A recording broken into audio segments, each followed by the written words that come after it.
On August 20th, 2025, the Atlantic Ocean unleashed one of the season's most powerful storms. Hurricane Erin, stretching more than 500 miles in diameter, never made a direct landfall in the United States. But its sheer size and energy delivered destruction from North Carolina to New York.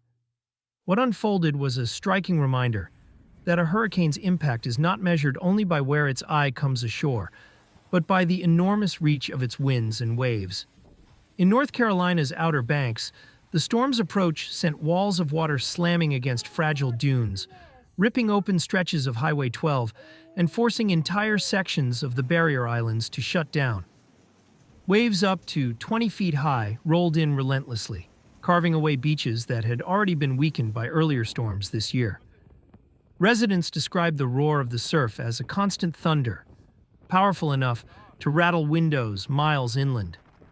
Emergency crews moved quickly, closing ferry routes and issuing mandatory evacuations for exposed communities. As seawater poured into low-lying neighborhoods, rescue boats were deployed to reach people who had delayed their departure. Even seasoned locals admitted they had never seen the ocean rise so quickly or so aggressively.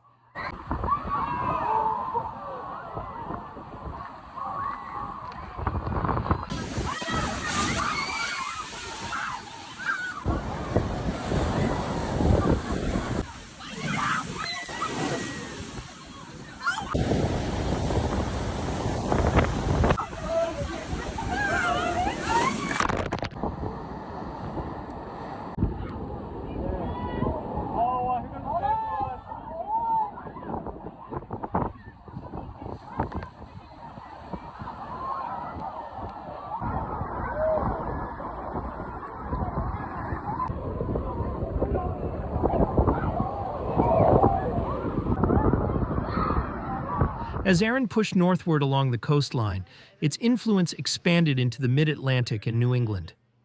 In New York, the storm's long-distance energy translated into violent surf and rip currents, so dangerous that officials shut down beaches from Jones Beach to Rockaway. Lifeguards raised red flags and law enforcement patrolled the shoreline, warning that even a short dip into the turbulent water could prove deadly. Yet some ignored the warnings. At Rockaway Beach, surfers rode massive swells, drawing crowds that watched in awe even as authorities begged people to stay away. On Long Island's South Shore, seawater surged through residential streets in Howard Beach and the Rockaways.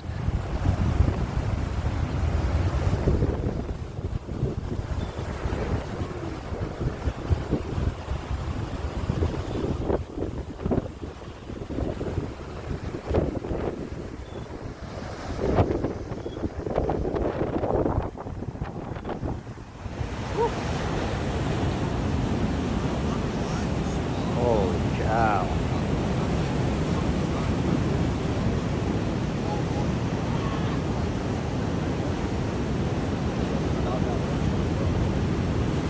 That's crazy. I literally put.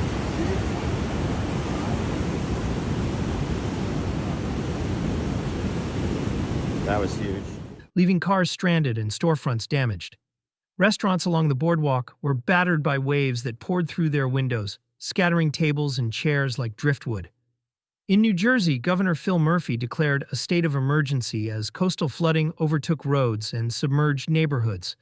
Towns such as Wildwood and Asbury Park closed their beaches entirely, while police officers set up barricades to keep sightseers away from dangerous surf.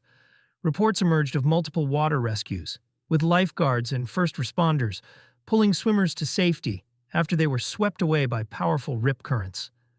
Along the Jersey shore, entire stretches of boardwalk were underwater, and debris washed inland with each crashing wave. Meteorologists explained that Hurricane Erin had intensified so dramatically because of unusually warm Atlantic waters and a highly unstable atmosphere. The storm's massive wind field allowed it to generate swells and storm surge hundreds of miles from its center.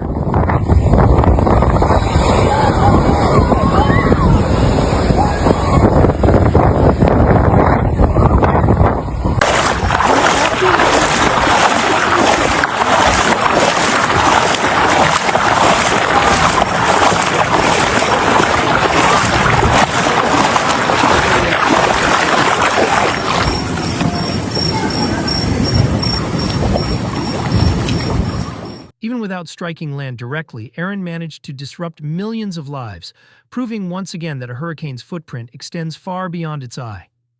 Wind gusts across coastal North Carolina topped 70 miles per hour, snapping power lines and uprooting trees. More than 150,000 people lost electricity as crews struggled to repair downed poles amid flooded streets. In New York, gusts above 60 miles per hour rattled skyscraper windows and caused delays at LaGuardia and JFK airports, where hundreds of flights were canceled or rerouted. Along Highway 1 and the coastal parkways, stranded motorists waited for assistance after their cars stalled in waist-deep water.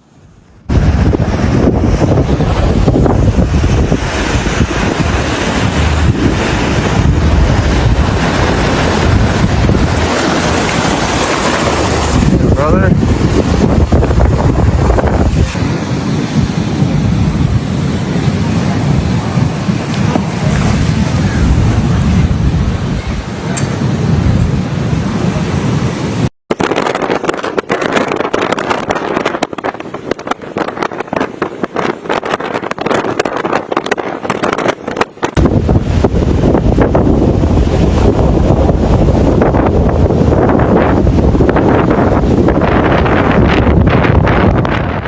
The economic toll quickly mounted.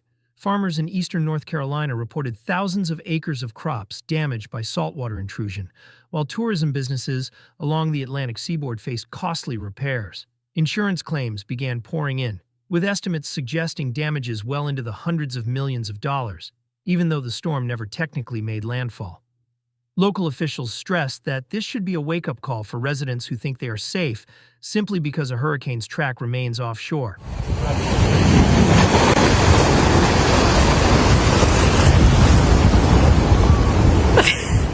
By August 22nd, Erin had weakened to a Category 1 storm as it moved deeper into the Atlantic, but the scars it left along the coast remained vivid.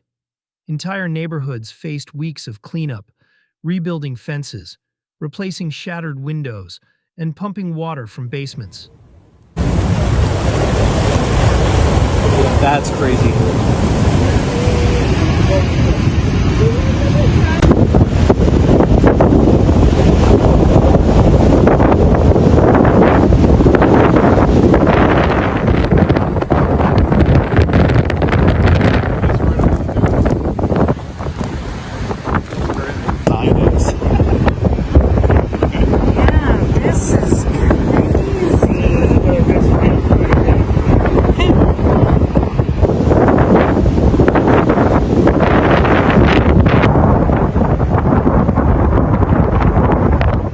In the Outer Banks, dunes that once served as protective barriers had been completely flattened, forcing emergency crews to bring in truckloads of sand for temporary repairs. In New York, beach communities continued to recover from flooded roads and eroded shorelines, while city engineers began assessing whether seawalls and surge barriers had performed as expected. For scientists, Erin became a case study in the growing risks posed by large offshore hurricanes. Its sheer size and the heat of the Atlantic waters allowed it to maintain destructive power across an unusually broad area, reminding experts of similar storms like Hurricane Sandy, which reshaped New York's coast more than a decade ago.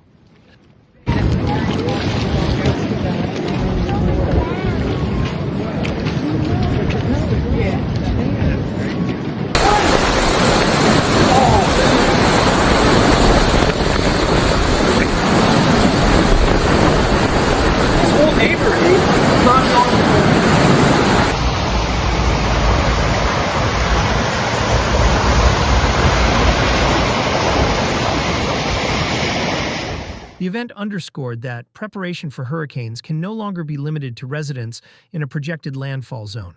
Instead, entire regions must remain alert to the dangers of surge, flooding, and rip currents from storms hundreds of miles away. For residents of New York and North Carolina, Erin's legacy is clear. The storm proved that distance offers no safety when the ocean itself is in motion. From flooded highways to shattered shorelines, the evidence stretched for hundreds of miles. Communities learned hard lessons about the need for readiness, resilience, and respect for the power of nature. And as cleanup crews worked through long nights, one truth echoed along the coast. The next storm could come sooner than expected, and preparation must begin long before the first warning appears. Stay safe, stay prepared, and never underestimate the ocean's reach.